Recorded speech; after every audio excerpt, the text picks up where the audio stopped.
This week we've got our store, our exhibition store, which we'll talk about a little bit more later on. We won first prize. Yes, come on. We've also got motions here. We've got exhibition. We've got a delegation who've done a fantastic job. We're going to be hearing from our General Secretary, Dave Ward, loads more senior officials. But first of all, we spoke to Charlotte, who's a new delegate, from the Greater Mersey Amal branch. She's done a brilliant job for us here at conference. Let's look at what this conference means through the eyes and the lens of a new delegate. Hi, I'm Charlotte and I'm the National Young Worker for the North West, and I'm here at the Labour conference. I've really enjoyed it this weekend. It's been really fun getting to know all the politics and stuff and being able to vote stuff through that should be in place. Yeah, it's been really surprising actually because of how kind of scripted it kind of is. Like yesterday, we were pushing through for a Unite the Unions motion, and they kind of didn't let any of the unions talk, and they knew where they were all sat, which was mad. But luckily, he got put through anyway because of the strength of the unions, obviously. It's been really busy though this weekend. I've been quite all over the place because they've got different fringes and different stuff to do, having all these stalls about, just free, cool, getting free stuff. But yeah, it's been crazy. I really enjoyed the fringes actually. I went to the Cuba Solidarity one, which I really, really support. If you ever think about donating to a charity, donate to Cuba Solidarity. Yeah, I'd definitely come back and do this again. I would encourage everyone else to give it a go. And although Labour has not been the best recently, you kind of have to make the change within the party. It was also really nice meeting everyone in the union that I've not met yet. They've been really supportive and helped me with everything. Yeah, it's been really good. Brilliant from Charlotte there. It's just good to get a new and a younger person's perspective from the young to a little bit mature. We had some brilliant motions on the pad this year. We were talking about reforming the economy. We were talking about rebalancing wealth and taxation in this country. And we were talking about the threat of AI. Let's hear a bit more of those speeches. Firstly, from our General Secretary, Dave Ward. Secondly, from our Deputy General Secretary, Karen Rose. Prince Dave Ward, CWU, to second COP14. Which goes to the heart of how Labour can win back the support of working class people. We welcome the fact that Keir is apparently going to set out tomorrow the real fight with reform, the real differences between Labour and reform, and we're up for that fight. We all know what needs to be done. And nobody is in denial of the scale of the challenges that this government faces as a result of the Tories deliberately creating an economy that is founded on low pay, insecure work and grotesque levels of inequality. But equally, the Labour leadership cannot carry on being in denial of the fact that your economic strategy is not cutting through with working class people and will not shift the balance of forces back in favour. The 1945 post-war Labour settlement and Roosevelt's New Deal delivered radical change in absolutely catastrophic circumstances. And we need the same level of bravery, the same level of ambition in this Labour government. It's not brave to bend the knee to the corporate world when their wealth and power is still massively an imbalance in the world of work. ER Bill is good first step. We need to go further. It's not brave to cut the benefits of disabled people and undermine the very principle of the welfare state. And it's not brave to keep facing away from the reality that we have to come forward with a proper plan that taxes wealth in this country. Okay, that is time. That is time, delegate. Yeah. Conference, the country needs radical change. We will get support from the people of this country for radical change. We need a Labour government that's brave enough to now deliver it. Support the motion. Conference. Karen Rose, CWU, moving this incredibly important motion. Conference. Challenging the massive power of the tech sector is no easy task. This year, the CWU had been organising workers in TikTok's Trust and Safety team.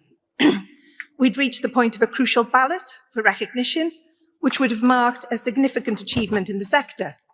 But just a week before the ballot began, TikTok announced their plans to sack over 500 content moderators in London and replace them with artificial intelligence or moving the work offshore. This was a deliberate move by TikTok senior leadership to thwart our organising and to union bust. These actions are not only disgraceful in terms of their impact on the workers, but they also pose a huge threat to online safety. Conference. Replacing human content moderators with AI or offshore labour will make UK-based online platforms more dangerous to users and create a race to the bottom on workers' rights in the tech sector. If the government truly wants to prioritise online safety, strong workers' rights, protections against replacement by AI, and sectoral collective bargaining must be in place. That is why we want the government to work with trade unions to develop a charter on workers' rights in the technology sector, creating robust protections around the use of AI in the workplace, and legislation that prevents the offshoring of UK jobs. We hear from our comrades in the Musicians' Union about the devastating impact of AI in their industry and the dehumanising AI decisions affecting us door members who work in retail and distribution. Comrades from East Kilbride have made a case contained in this motion for Labour to lead on digital safety, to protect the privacy and dignity of all citizens. Conference. We cannot let the tech companies continue to have unlimited power, and our government must take action. We must stand up to the tech giants, put a stop to uncontrolled AI, keep good jobs in the UK, and safeguard both citizens and workers. I was really pleased to hear the Secretary of State say that online safety was hugely important. Well, what we're calling for in this motion is absolutely vital if we're truly going to have that online safety. And I'm asking you to support this motion. So those were brilliant speeches. It went down an absolute storm on the conference floor. I actually think Dave got a couple of standing ovations. So don't tell him that, he'll get too big of a head. For more detail on those speeches, we sat down with Karen and we sat down with Dave. Tony Kearns hosted the session. We want to say, by the way, before we go to it, a big tribute to Tony Kearns. This is his final ever Labour Party conference. He's done an outstanding job for the CWU. So let's hear a little bit more from him. But Tony, from all of us, thank you so much. So welcome everybody. Second day of Labour Party conference, and we're the CWU delegation. I'm going to give you a bit of a rundown on the past few days. Yesterday, not so much excitement. We have constitutional amendments, which a lot of our activists and members will know as rule changes. It's a really dry subject. It's nothing to get excited about, which is why we really didn't do a roundup yesterday, and a lot of procedural stuff about how the week of conference is going to work. Today, though, is a bit of a different day. We get around to debating motions, and you'll see we've got our Deputy General Secretary, TNFS, Karen Rose, here. We've got Dave as our General Secretary, because the motions that were debated today, we're entitled to put two motions to Labour Party conference, and both of them were debated today, and Karen and Dave respectively moved our positions on that, and we'll come on to that. Just a few highlights from today. We had a lot of speakers today. We had Rachel Reeves as the Treasury. We had Bridget Phillipson, Education Secretary. We had David Lammy, the Deputy Prime Minister.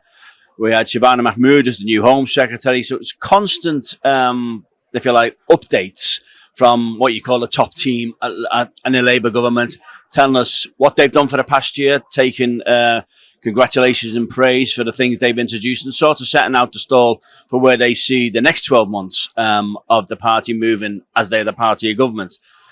we can have our differences with the party, which we do. Not all of what they said we agreed with, but, you know, we're affiliated to the organisation. We come along and play our part. I think before I come on to Karen and Dave, there's just one motion I think is worth mentioning. There were a few motions today, but I think the motion that was most important was the one on violence against women and girls and misogyny. It was a really good debate, and the government set out new legislation that they intend to bring, particularly in relation to some of those things that are crimes in real life, but are not crimes online. And their intention to move to a position where some of the things that you get prosecuted for and probably jailed if you did them physically in person, and people hide behind online. And the government's going to change the law now. We think is welcome for that debate. But a lot of the, if you like, pronouncements today were about facing up to reform and how, you know, the Labour government in power is about giving people a clear choice between reform and between Labour, which is what, according to opinion polls, it looks like the next general election is going to be between. But then, as I said, we're entitled to submit two motions, and so I'm going to introduce Karen, as I say, our Deputy General Secretary, Telecoms and Financial Services, who moved our first motion. If you want to tell people what it was about, yeah, go on. Yeah.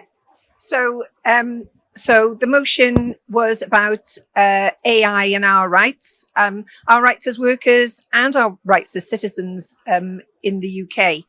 So we know that there's an awful lot of talk about AI, and we know that it probably can be a force for good. And we've heard things from government ministers today about how they want to harness it, how they want to build skills. They want the UK to be, a leader in new technologies and AI. But the thing that we fear, and the thing that exists now, is the fact that it's largely unregulated. There is no legislation around it. The big tech giants have got a free rein to do what they like with it. We've seen TikTok workers in London, content moderators being made redundant recently, or certainly there's consultation open for redundancy for 500 workers, content moderators, who perform a hugely important task. They monitor the online content and remove stuff that's inappropriate. And the proposal from TikTok is to replace them with AI or to move their jobs offshore.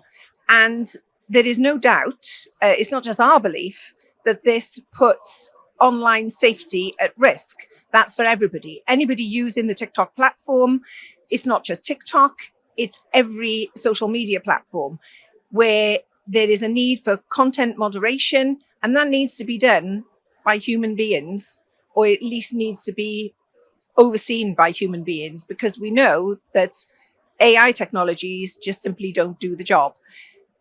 There's lots of people made contributions about this today, and one in particular basically said that AI should be for workers, not to replace workers. And I think that is a really good message, and certainly one that we would agree with, that we're not opposed to new technology. We're not opposed to artificial intelligence. Actually, we'd like to harness it and we'd like to use it where it's appropriate to use it. But it needs to be regulated. It needs to be controlled. And there needs to be something in it for workers. Thanks, Karen. At the end of the debates, conference votes, they're usually card votes, but they decided to take a vote on a show of hands, and that motion was carried unanimously, which was good news. It shows the CWU doing its job, taking the issues that affect our members directly. We're taking them straight to the Labour Party as the party of government. And on that, the next motion we put in was on public spending, which Dave dealt with for the union. Yeah, it was on public spending, but went to the heart really of some of the issues that we believe Labour are not being strong enough on. And I think on that basis would have reflected many of the views of our members who have been disappointed over the last year as some of the choices that Labour have made. So we pointed out that in 1945, when the Labour government of the day brought in a post-war settlement that was really radical, despite catastrophic circumstances that were taking place in the country, they delivered real change. We pointed out similar that Roosevelt in America in the 1930s did exactly the same. His New Deal brought about radical change for working people. And we challenged the Labour government, frankly, to do more than what they're doing, and pointed out a number of areas where they need to be radical, and that is the only way that Labour is going to be able to beat reform, by delivering for working people. We pointed out that the New Deal for working people that our union initiated is a good start, but it's only a first step. And we need to go further. And two of the areas that we focused on, one is the need to end once and for all bogus self-employment. That in itself would be a really positive development for our members in both postal, telecom and financial services, because it ends the route to undercutting workers' pay terms and conditions. We also focus on the need to introduce something that we call collective bargaining across sectors of the economy. And again, it's aimed at stopping companies exploiting workers in the way that's currently going on with the race to the bottom, and turning that, once again, as we say, into the race to the top. So these are important developments. We also made the point that those governments in 1945, Roosevelt's government, they were brave and ambitious about their programme. And we did say to the government that, you're not being brave enough, you're not being ambitious enough, and you're making the wrong choices in the way that you're organising the approach to the economy. And we pointed out that it's not brave to cut disability benefits, one of the very principles that underpin the welfare state. That's not brave to do that. That's the wrong choice. We pointed out that you can't keep facing away as a government from the obvious thing that to deal with the levels of inequality that are in this country, you've got to start putting forward a serious plan for taxing wealth. And the government so far have avoided that debate. And we argued in essence that, if you really want to deliver for working class people, for our members, for people across the UK, one of the ways of doing that is to be much bolder, much braver in the approach to the economy. And we're as disappointed as some of our members that Labour have made some bad choices. However, we're affiliated to Labour to put those views forward. And I don't think anybody could disagree in that motion being agreed today, that we put that forward in a very strong way on behalf of our members and all working people in the UK. Thanks, Dave. Before we come to the end, I just wanted one other point which will probably make news, so it's only fair that we bring it up. Is that there were two emergency motions submitted to conference today on the issue of Palestine. The CWU opposed one. We were quite clear in opposing it on the basis that while it called for a two-state solution, it tried to impose restrictions on what Palestinians could do. It took away their right to self-determination. So we think, regardless of where people's opinions sit on this, that it's the Palestinian people who should decide who their leaders were, and not, if you like, the Labour Party conference or the Labour government. So we supported the second motion, which called for a number of, if you like, sanctions, and recognising that what is going on in Palestine is a genocide, is recognised by authorities across the world, and it's time that the Labour Party and the Labour government recognise that for what it is, and to impose and deal with the appropriate sanctions and arms embargoes that would come along with that. And as we opposed the first motion, and that was defeated, and we supported the second motion, and that was carried. So I think what we've shown today is with Karen and Dave is the CWU is here to work on behalf of its members, like we said at the TUC the other week, and we did that, and we'll continue to do that. We'll try and get into other debates, but this conference is very tightly controlled in terms of a lot of keynote speakers, which takes up a lot of the debating time, and it's not often that they allow speakers into debate, so it's very difficult. But we will try and get in those debates for the future. If I could just ask Karen and Dave, highlight of the day, apart from you speaking of, obviously, Karen. Oh, now I'm trying to think what the highlight of the day was.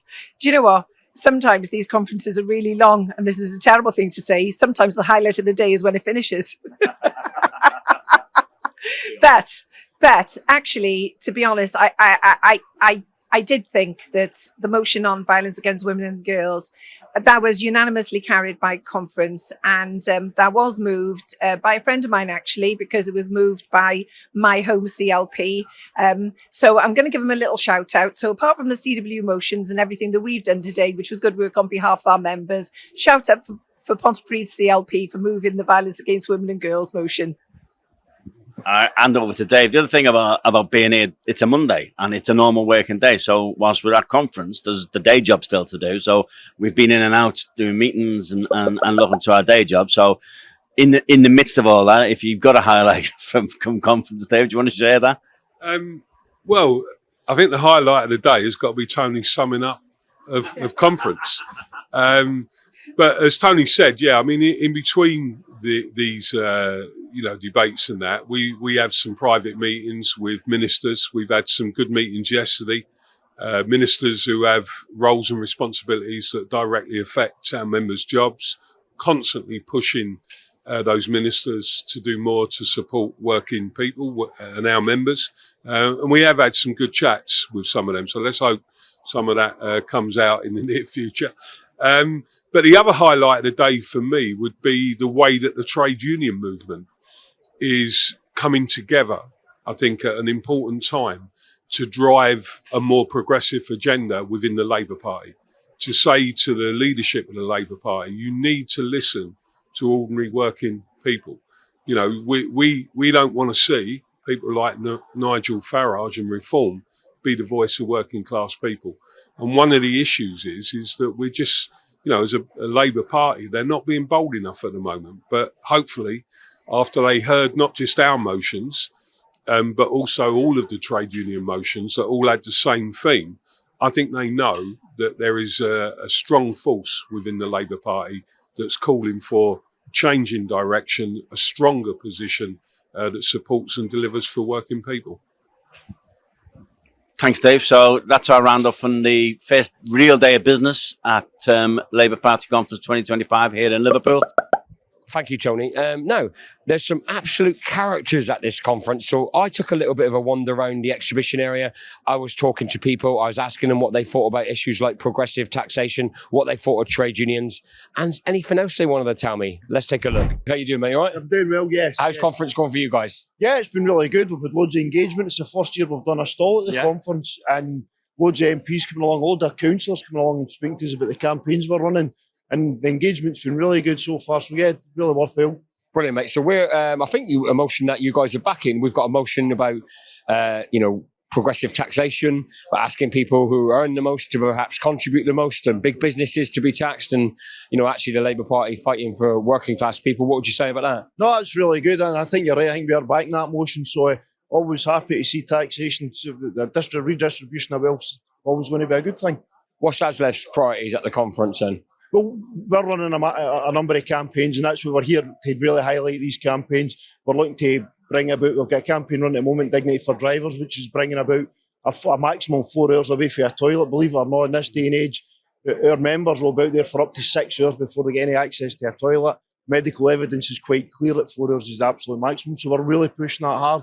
We're working on our campaign, Free Future, so that's about trying to get the government to reinvest in the free industry. A lot of people don't realise that the free industry is what maintains the railway, not just moves goods in about the country. So we're looking to get that reinvestment in that. And the ultimate goal for that is to renationalise the free industry, bring it back under GB Rail. So that's really what we're pushing this week. We're really pushing to get those campaigns off the ground.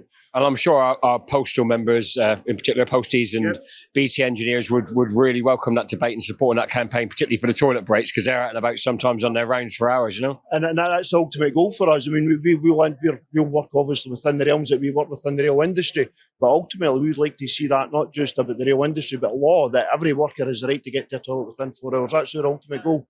It's for all workers everywhere. Communication Workers Union. So this week we've been, we want to chat to you about whatever you want to chat about, actually, but we brought a motion, a couple of motions, one specifically on progressive taxation, on ensuring that the people who earn the most pay the most burden. Your take on that?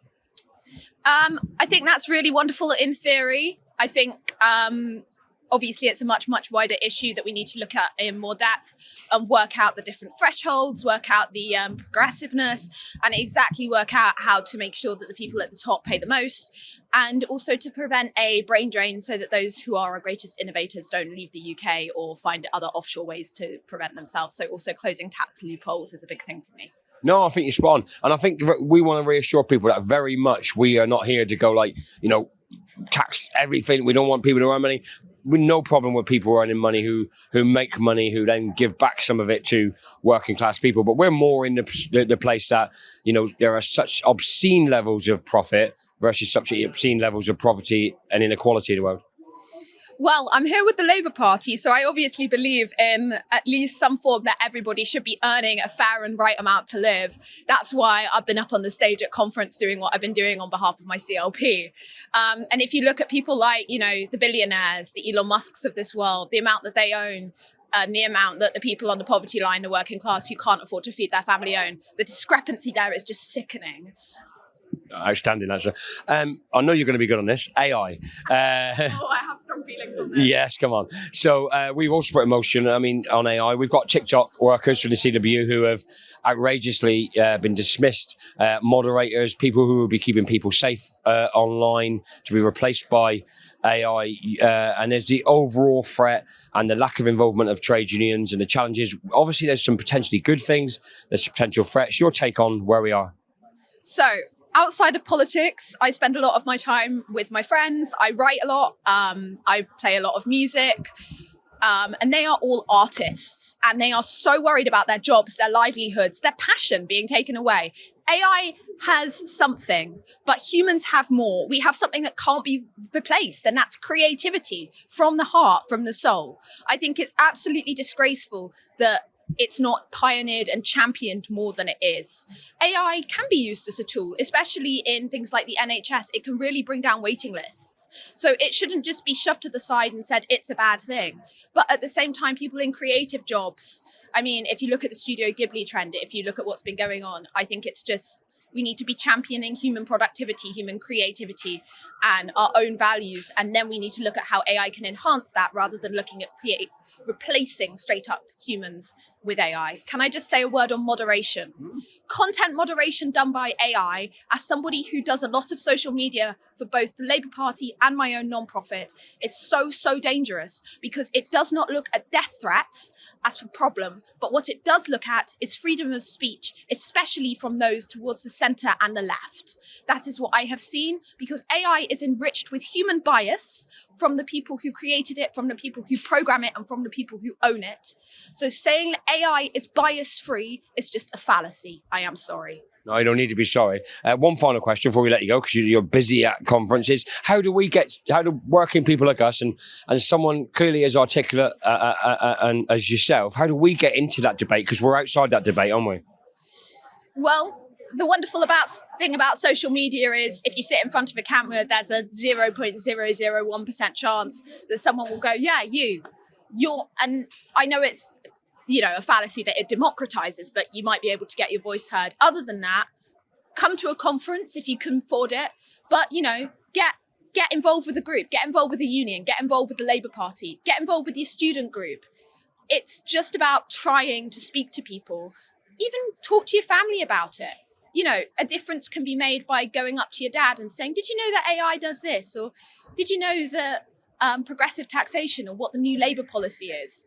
It doesn't all have to be, big standing on a speech like Keir Starmer and trying to get your voice heard. It can be small things. And I think that's what people forget in politics. It's the small changes that often override the big speeches. CWU TV, we go out every Thursday to our members. What are you up to at conference? Gosh, all sorts of things. And what a day it is today. You've got the Home Secretary, you've got the Chancellor, you've got big policies being announced, doing some analysis, doing some interviews, and also just sort of vibe checking the conference. How do people feel here? Sort of what's the sense of how the Labour Party views itself and its place in the body politic at this moment in time? Give us your feedback on the vibe check then, first of all? The vibe check, I missed my annual pilgrimage last night. I'm gutted I missed it. Dawn Butler's Jamaica Disco was apparently as fantastic as it is ever. I usually make it a staple of going. Unfortunately, I had to be up early for breakfast TV this morning, so I missed it. The first year that I've come to a Labour conference and missed Dawn Butler's party. But other than that, it's interesting. I don't think that this is a happy party at this moment in time. I think everyone can see the polls, but it's not just the polls. It's also the sort of real world effects, you know, the council by-elections, the local elections, what people are hearing on the doorstep. I think you get the sense that this is a party that is sort of in some sort of crisis. Although I will say one thing. I think it could have been more of a crisis had Andy Burnham not been quite so public about his leadership ambitions. I think he's sort of put his foot in it and perhaps upset his own chances. And there seems to have been a strange amount of unity, at least from the people that I've spoken to, that Andy Burnham might have blown it for himself. Well, that's interesting. You talked there about Dawn Butler's karaoke party. The actual place to be is tonight at the CWU party, where Andy Burnham's our guest DJ. So we'll ask Andy that question for you. On the vibe check, I mean, we've been picking up a lot of that as well. We've got motions today as a union. We're going to be talking about wealth tax. We're going to be talking about sectorial collective bargaining. We're talking about the AI revolution. I mean, it's been a strange conference for us as a trade union because the conference seems to be more and more orchestrated every single year. The demographic, if you like, of the attendees seems to shift more and more to the right every year. That's why you're smiling. That's why you're happy, isn't it? No, I'm just remembering the days when people would be walking around in, you know, jeans and a t-shirt and carrying lots of flags. I mean, I just remember, I think it was 2021 or 2022 when suddenly the conference felt very, very different. I mean, I started coming to Labour conferences in 2018 under Jeremy Corbyn, of course, down in Brighton. It felt very, very different to what this feels like. And I think that vibe shift, we keep using the word vibe, perhaps it's the word of the conversation, but that shift very definitely happened in 2021 or 2022. Yeah. I think what's interesting is I think we've been thinking represent postal workers, for example. I think if we plonked the average postal worker into here, they would think, what the hell is going on? Is this place real, you know? Yeah, but then again, I sort of understand why the party leadership wants to present itself as sort of a professional party, wants to seem perhaps more suited and booted. Perhaps that is what people expect of their politicians. Isn't that potentially, though, falling into the hands of people like Farage, who says, like, they're not you, they're the people in suits and ties. I'm one of you, you know? I have to say, I've been to a few Reform Party conferences now, and the Reform Party conference this year was a lot more suits and ties than I saw at any previous year. I mean, it used to be that you'd get people in cowboy hats, the occasional suit of armour. That's just Farage. and now the Reform Party is looking more corporate as well. I think it's just naturally what happens when a party sees itself as a party of government. It conforms to what the public expectations of government should look like. But when you add that image, though, to things like the welfare tax, to things like the two-child cap benefit, things like the WASPy woman pensions thing, when you put those things together, it can be quite damaging. Because when Farage puts his suit together with, I'm a man of the people, get me a pint, put the England game on, you know, and perhaps he's doing that comms a little bit more skillfully. I think so, but I think that's a very different arena. Nigel Farage will wear something different if he's in the pub, and wear a suit if he's on the main stage at his party conference. I think that versatility is, I think it's always very strange when you see a politician in a suit in a setting that seems wrong for that. So I completely take your point on how politicians should be more of the people, to use a cliche. But I think it's setting specific. I wouldn't want to see the Prime Minister in a t-shirt and jeans in Downing Street. But I might want to see him in that. Not Andy Burnham in a Fred Perry polo shirt? Andy Burnham's dress sense has been the subject of sort of think pieces over the course of the last week. His sort of Manchester style of separate, I don't know, but he's still wearing a jacket. Oasis are back. Oasis are back. I'm looking forward to the bucket hat. Yeah.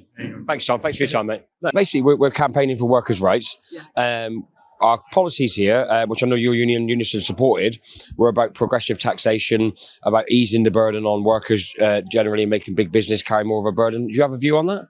Yes, I agree with it, but you probably have to have a compromise between to make it work. You've got to have a compromise between the business and the union stand. So I wouldn't be an extremist on it. No, we're not extremists too. By the way, well, how do we get that compromise? Talking to people. Yeah. Yeah. And explaining to people who I mean, yeah, workers ought to be in the boardroom, you know, they ought to be joining in the discussions. It happens in Scandinavia. I don't see why it can't happen here. It's always tended to be too confrontational, you know, like Parliament is. And that's a shame. I think we ought to be talking together, basically. I think that's a really interesting view. The other thing we're talking about, which you may or may not have a view about, is the AI revolution and how that is very quickly going to change your world of work. Well, I am worried about AI because nobody knows how it's going to go. I'm really worried in the creative industries that AI can take over from any actor, any singer, and, you know, take their spot. But AI in the health service, I think, is brilliant. And, you know, I just think we need that technology to make it work. You've just made really eloquently there a point about like sort of the sort of positives, the negative, the worries, the sort of the excitement, if you like, of it. How do we, like as unions, as business, how do we sort of ensure workers are protected in that and creative talents protected in that? Is that more what you were saying previously, more compromise, more discussion? Yeah, definitely. Yeah. First of all, congratulations to you on what has been an absolutely outstanding career in the trade union movement. We're lucky to catch you, but this is impromptu, by the way. We're talking about our motions, which I know you supported, about progressive taxation, about changing the world of work, evening things up. Your views on that? Look, when the CWU led on the New Deal so many years ago, right, it was such a revolutionary thing, but it's been at the core of our philosophy as a party forever and a day. And if you make work pay for ordinary working people and you give them the voice that goes with it, you generate for the exchequer, you take the welfare bills down, you give dignity to people. So progressive taxation is the way. We can't just keep directly or indirectly taxing the poorest because it's only the poor that buy things. We need to actually give them that world of work where work pays. So I think the CWU motion, a lot of the work we've done this week, some of the security that we got around that the Employment Rights Bill will be enacted in full is good. What I didn't hear this week was the New Deal will be enacted in full. The 81 statutory instruments we need to underpin all the work done by the unions and led by the CWU in the past. So that's our next battle. Smart, mate. And we've also been talking about AI this week. I mean, if not strictly AI, but you've been dealing with things like, driverless trains and all those things that have been coming at you. The AI, it seems like in the health service has some potential positives, in other industries not so, but there doesn't seem to be a great deal of engagement with trade unions on AI at this point. How do we get hold of that? There isn't, and also we've got to get back into the debate. So we had those massive debates that the trade unions support about a green transition, but our fear is if you've got well-paid jobs, will those well-paid jobs be in the same areas geographically, where people have to move their families, whatever? So what is AI going to do? And also, if AI takes over the world, who's then going to pay people to buy the products that AI makes? We need a big, more far-ranging discussion about AI. I'm terrified by what TikTok did in the CWU. Yeah. Just about to get recognition in TikTok, and they laid off all the people that actually look and understand what racism, misogyny, homophobia is, to have an algorithm to do it. How can that algorithm, with a possible unconscious bias, do the job of ordinary people? So it's quite right that we challenge these things, take the benefits where there are benefits for working people and for the country, but where there aren't benefits, we should call it out. Thanks, mate. One more question, because I know you're busy, mate. We sometimes get questions, and I'm sure you do, and as left from our members, of like, why are you at Labour Party conference? Why are you affiliated to Labour? Why is it important that as trade unions, we're here and part of this debate? Because there is only one vehicle for us to change the world. We know the few times that Labour have been in power in the 21st century, we built council houses, they created the NHS, they gave education, they've done all the things that brought us some of the rights around for gay people and other things. And trade unions are at the heart of that. Where do we get a say to have a part in the voice of the power of what we want to do in the industry that we're in, or for the people that we represent, if we're not in a party that can actually change it? Now, I don't quote Churchill very often. He's not one of my heroes. But he did say, one day in power is worth 1,000 in opposition. And, first week that Labour were in power this time round, they took 400,000 kids out of poverty. If they get rid of the Tory two-child cap, we're doing the things that we've campaigned for, we want to do. That's why we come here, to affect the lives of our members, to make it better, and to also get the government that we want to do the investment that we want, to have the society that we want. Spot on, Mick. Thank you, mate. Top man. Adam, we're at conference. How's it been for you? Yes, look, I think we've intervened. We've made the points around, wealth and redistribution of wealth. It's been pretty much about growth this week. There's not been enough focus on actually improving funding for local authorities, local fire services. We've seen the fire and rescue service decimated, 12,000 fewer firefighters, got further cuts, 2,300 on the way, and there's been no mention about how we're going to fix that. We've intervened. We've not really heard the responses that we want to hear, but been good so far for us. I mean, that's the point. That you've come here, like obviously FBU, like we have CWU. It is important, isn't it, that we don't let this just be a business convention. We go up there and remind them that the Labour Party is the party of workers. Absolutely. I mean, a business convention is pretty much how it feels, and it has been feeling like that for a couple of years now. We've got to stand up for workers' rights. And that's what we're here for. Labour was founded by trade unions. It was founded by workers. There's 11 affiliated trade unions to the Labour Party, and we need to make sure that our voice is heard, that we all stand united. And in fact, actually, I think we need to have more trade unions actually demanding that, demanding that Labour listen to workers.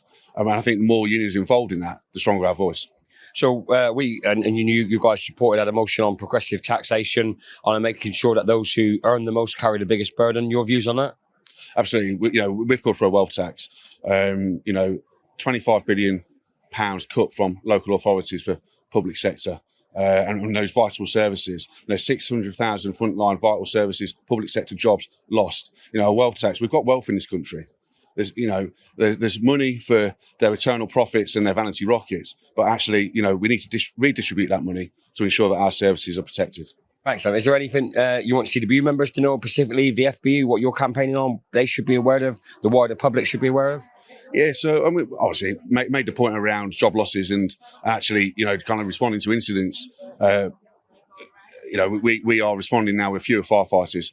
We should be responding with 5 on a fire engine. We're responding with sometimes 3 or 2 in some cases. But, wider campaigns as well. We're trying to improve maternity pay for our expectant mothers in the fire and rescue service. And that ties into also to our cancer campaign as well. Firefighters are more likely to get cancer than the general population. And we need to sort of stop that. And we're calling on the government to introduce legislation that means that if a firefighter does get cancer, they're compensated for it, not fighting for that compensation whilst they're fighting their cancer. Our main motion here is on progressive taxation, something I know you personally would back, surely? What is it exactly? Is that how would you define progressive taxation? So we feel that the Labour Party thus far in government have targeted their major element of the change and the impact of that change on ordering the rich pay more. Essentially, yes. The risk there is you force the rich to, leads to the rich avoiding even more tax, and the actual tax take falls. How? It's a big. How? Well, because when you tax more rich people, it becomes suddenly they are able or want to avoid paying tax at that level, and then the tax take overall comes down. So that's the risk they take if they go down that route. So you've got people like, let's take that logic further forward. You've got people like Musk. You've got people like Bezos who have such Americans obscene, but they operate in this country. Yeah, so we've different. You see, so should they pay more tax on their assets here? Should Bezos pay more so it equalises out with the high street? Because of course he can undercut by not having the rates that other companies pay here. So that is an argument to be had, I think. So you've got, like, for example, like companies like Every, companies like DPD, who can come in. Raw mail is a really sort of labour-intensive industry, has to be regulated, has the Ofcom overlooking it. We have full-time staff, we have good contracts of employment, we have pensions and stuff like that are paid. Every comes in, gig economy employer, lowers the price, totally undercuts the market. Ofcom allows them to do it. We want a debate with the government which says, actually, these models of employment, and by the way, what do those Every workers then have to do? They have to go to the government and top up their wages with benefits. Royal Mail matters, but so do the post offices. Yeah. Why is Labour looking at shutting maybe a couple of thousand post offices? We went through that battle back in the day, back in 2006, when Pat Hewitt cut the network from 14,000 to 11,500. That's happening again. I think communities will be very worried about that as well. They will, but on the tax, back to the tax just slightly, you speak to the GMB union and Unite and others who have, tried to varying degrees of success to organise them. We have such levels of poor pay and poverty play in those big Amazon warehouses. We have stories of mothers having to give birth on the toilet in Amazon warehouses, and the money that is at the top of that company. Surely there's a social argument here as well. Is this not the type of country we want, is it? What country do you want? I mean, do you want to have a country which the state steps in and forces companies to pass money down the tree like that? Would that will that lead to the companies doing their best to be more efficient? Because the sad thing maybe is that for you or for those arguing for that case is that companies want to make money for their shareholders, and they don't, and then the employees are part of that conversation, but not the most important thing. So we want to change that. Yeah. We're looking to change that because, we're not talking here like, what we're not is anti-profit. We're not anti-people making money, anti-people doing well for themselves. What we're saying is, like, the levels have reached such extremities and such vulgar levels that, when people are living in poverty, but then, other people own several islands, that just can't go on, can it? I think in a decent society, surely. Well, I think everyone should get a decent wage. I get that. I think also you have to reward risk-taking, and that's the nature of capitalism. If that leads to people buying an island because they take big risks, I think it's very sad that nurses get paid so little comparatively to in the private sector. But Labour's done something about that. But it's difficult. These are big macro issues. No, it's a huge debate, isn't it? But our judgment, what we're saying as a union, is the judgment of society is how well off the least well off person is. And I think what we're seeing is so many of these companies are essentially making hundreds and hundreds, if not billions of pounds of profit, and they're paying their workers so little, then this government has to subsidise it in benefits, and this circle just seems to go on with no intervention. With the online side, there's online tax measures there. I think you can't, if you tax companies too much, they'll just move their operations elsewhere. So there's a risk here, I think. Yeah, I'm biased, but what a segment that was. We are here now at the musician stand. Don't worry, everyone, I'm not going to start singing at you. Chloe, our head of political strategy, is doing an absolutely brilliant job here at conference. So Dave, Tony, Karen, Martin and others are in there speaking about what's going on. But Chloe, behind the scenes, is running the show. Let's get a little bit more on the lowdown of conference from her. We're here at the Labour Party Conference 2025, and we've had a very busy few days. So we've had 2 motions go to Labour Party Conference this year. The first one is on the economy and public spending. So basically this motion was all about making sure that working people, the elderly, the disabled are not made to pay for the Tories' mistakes, and that the wealthiest in our society should be the ones who are providing the most for our public services. And this one was really interesting because it wasn't just the CWU, it was actually a number of unions who were involved in this composite. So there was us, there was Unite, there was TSSA, and there was the Fire Brigades Union. And we all stood together to call for an end to austerity in our public services and a new economic platform. Our second motion is all about our dispute at TikTok and workers' rights in the tech sector. So as many of you will know, we've been organising in TikTok for about 6 months now. And just before we were about to begin the recognition ballot, TikTok announced the redundancies of over 500 London-based content moderators.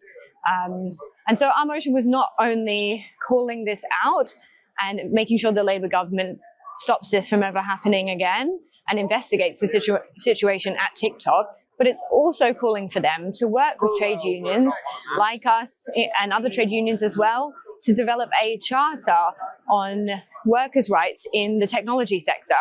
And this is something that's so crucial going forward because we know it's such an important sector. Everyone uses tech.